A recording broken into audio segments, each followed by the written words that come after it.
Hello everyone, welcome back on commerce hurricanes. आज जो topic मैं आपको पढ़ाने वाली हूँ, इस टॉपिक की डिमांड की है मिस रितु ने। उन्होंने कहा है कि थ्योरी है related two types of groups, उसके बारे में मैं वीडियो बनाऊँ। तो चलिए आज का हम काम स्टार्ट करते हैं। ये रहा आज का आपका टॉपिक, आप इसका स्क्रीनशॉट ले लीजिए। ये टॉपिक आपके ऑर्गेनाइजेशनल बिहेवियर सब्जेक्ट में रिलेटेड है और वीडियो अगर आपको पसंद आए तो दोस्तों के साथ शेयर ज़रूर कर दीजिएगा और हाँ, चैनल को सब्सक्राइब किए बिना मत जाइएगा। तो हम बात कर रहे हैं यहाँ टाइप्स ऑफ ग्रुप्स की, लेकिन उससे पहले आपको ग्रुप का मीनिंग पता होना चाहिए। आपको मैं एक पिक्चर दिखाती हूँ, देखिए। क्या आप इसे कोई ग्रुप कहेंगे? यस, नहीं कहेंगे? ओके। अब इस पिक्चर को देखिए, क्या ये आपको ग्रुप नज़र आ रहा है? आ रहा है ना? यस। तो मीनिंग तो आप ऑलरेडी जानते हैं। ग्रुप का मतलब क्या हुआ? दो या दो से ज़्यादा लोग जो आपस में बैठकर या आपस में मिलकर बातचीत करते हैं, थॉट्स आइडियाज़ शेयर करते हैं, फीलिंग शेयर करते हैं, एक दूसरे के साथ उनकी बॉन्डिंग होती है, एक दूसरे की हेल्प करते हैं, उसी को तो ग्रुप कहा जाता है ना? तो क्या है इसका meaning? A group is a two or more persons who are interacting with one another in such a manner that each person influences and is influenced by each other person।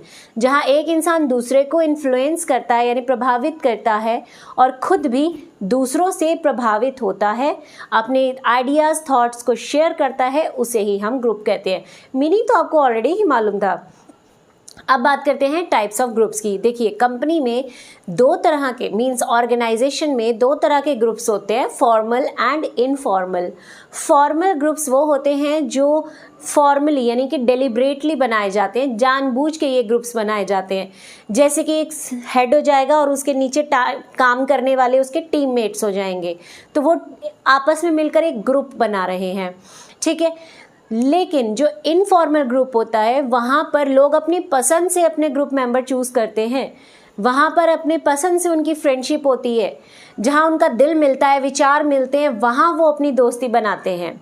तो formal group क्या हुआ? जहाँ जानबूझकर company ही वो group बना कर देती है, और इनफॉर्मल में वो खुद से ग्रुप्स बनाते हैं। तो फॉर्मल ग्रुप में फर्स्ट आता है कमांड ग्रुप। ये ग्रुप जो है ये परमानेंट नेचर का होता है। इस ग्रुप में एक हेड बना दिया जाता है और उसके नीचे काम करने वाले टीममेट्स होते हैं।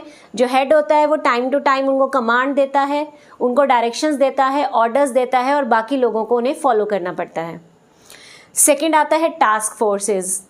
ये टेम्परेरी ग्रुप होता है। यहाँ पर जब कोई खास काम करना हो तब ग्रुप बनाया जाता है, किसी एक प्रॉब्लम को सॉल्व करने के लिए ग्रुप बनाया जाता है।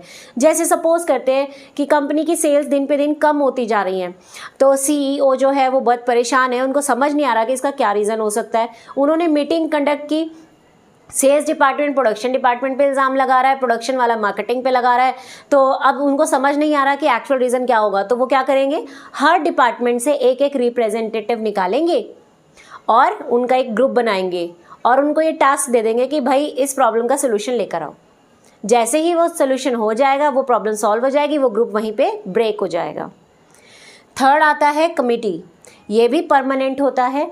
कमिटी में क्या करते हैं कि जितने भी मेंबर्स हैं उनमें से कुछ चुनिंदा जो टैलेंटेड हैं, स्किल्ड हैं, जो समझदार हैं, ऐसे लोगों को चूज़ किया जाता है और कमिटी बना दी जाती है।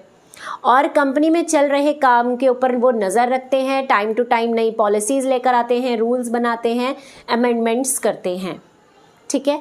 अब हम बात करेंगे इनफॉर्मल ग्रुप की। ये ज़्यादा इंपॉर्टेंट होता है क्योंकि फॉर्मली में देखिए आप जो कहेंगे वो आपके एम्प्लॉयज़ मान लेंगे, लेकिन यहाँ क्या होता है, यहाँ फ्रेंडशिप और बॉन्डिंग वाली बात आ जाती है। तो अगर मैनेजमेंट कोई बात कह रही है लेकिन जो इनफॉर्मल ग्रुप है उसको वो बात पसंद नहीं आ रही, तो वो उसके खिलाफ खड़े हो सकते हैं, यूनिटी बना लेते हैं, है ना। तो इनफॉर्मल ग्रुप में फर्स्ट आता है इंटरेस्ट एंड फ्रेंडशिप ग्रुप, यानी जहां आपको लग रहा है कि हाँ इस इंसान का भी इंटरेस्ट मेरे जैसा है, इस या जो मैं सोचता हूँ वो भी यही सोचता है, हमारे विचार मिलते हैं, तो ऐसी कंडीशन में फ्रेंडशिप बन जाती है और ग्रुप्स फ्रेम हो जाते हैं।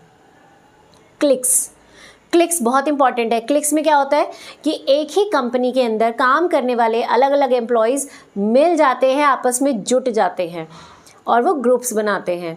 अगर एक ही ग्रुप में मतलब एक ही डिपार्टमेंट में अलग अलग पोस्ट पे काम करने वाले लोगों का भी ग्रुप क्लिक कहलाता है, या अलग अलग लेवल्स पे काम करने वाले जो सेम रैंक के लोग हैं, सेम रैंक वाले, वो भी क्लिक्स कहलाते हैं। ठीक है, इसके बाद आता है सब क्लिक्स। सब क्लिक्स क्या होता है? इसी का ही एक रूप है। क्लिक्स में क्या हुआ, एक ही कंपनी में काम करने वाले एम्प्लॉयज़ आपस में जुट गए हैं। क्लिक्स में क्या, सब क्लिक में क्या होगा कि जो लोग आपकी कंपनी के हैं वो, और कुछ लोग कंपनी के बाहर के भी हो सकते हैं, वो आपस में जुड़ जाते हैं। जैसे ए कंपनी के एम्प्लॉयज़ और बी कंपनी के एम्प्लॉयज़ के आपस में विचार मिलते हैं, वो दोस्त बन गए हैं, तो वो सब क्लिक होता है। नेक्स्ट आता है सेल्स क्लासिफिकेशन। सेल्स एक पर्सन है जिन्होंने अपने बेसिस पर कुछ क्लासिफिकेशंस की हैं ग्रुप्स की, आइए उन्हें भी देख लेते हैं।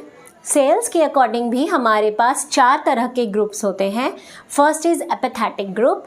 इस ग्रुप में जो लोग होते हैं ये ज़्यादा स्किल्ड और पढ़े लिखे नहीं होते। ये लोग ज़्यादातर कंपनी को अफेक्ट नहीं कर पाते, ये छोटे मोटे झगड़ों में इन्वॉल्व नहीं होते। ठीक है, ये सिर्फ अपने काम से काम रखना चाहते हैं। दूसरे आते हैं इरेटिक। ये एक ऐसा ग्रुप होता है, इस ग्रुप में जो लोग काम करते हैं वो थोड़े से स्किल्ड होते हैं, थोड़े पढ़े लिखे होते हैं, और ये बहुत ही इनफ्लेमेबल नेचर के होते हैं। मतलब ये बहुत जल्दी गुस्सा कर जाते हैं। ठीक है, कोई बात इन्हें पसंद नहीं आई, बिना सोचे समझे स्ट्राइक्स कर दो, ठीक है, या मैनेजमेंट के खिलाफ हो जाओ, बहुत जल्दी ये भड़क जाते हैं। कभी कभी तो ये कंपनी के साथ बहुत अच्छा कॉपरेशन रखते हैं और कभी कभी कंपनी के खिलाफ खड़े हो जाते हैं। ठीक है, इनका नेचर समझना बहुत मुश्किल होता है। नेक्स्ट आते हैं स्ट्रैटेजिक। ये ऐसा ग्रुप होता है जो स्ट्रैटेजी के अकॉर्डिंग काम करता है, यानी कि अगर कंपनी में कोई ऐसी चीज़ आ गई है जो इनको पसंद नहीं आ रही, तो ये स्ट्रैटेजी के तरीके से उस चीज़ को रोकने की कोशिश करते हैं। ये एकदम से खड़े नहीं हो जाते हैं किसी के भी खिलाफ, ये अंदर ही अंदर साजिशें करते हैं कि किसी तरीके से हम मैनेजमेंट को मजबूर कर दें कि वो इस चीज़ को फॉलो ना करें, जो चीज़ इन्हें पसंद नहीं आ रही उस चीज़ को फॉलो ना करें।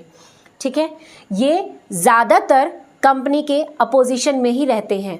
ठीक है, कंपनी के खिलाफ ही रहते हैं ये लोग ज़्यादातर, और हर चीज़ अपने हिसाब से चलाने की कोशिश करते हैं।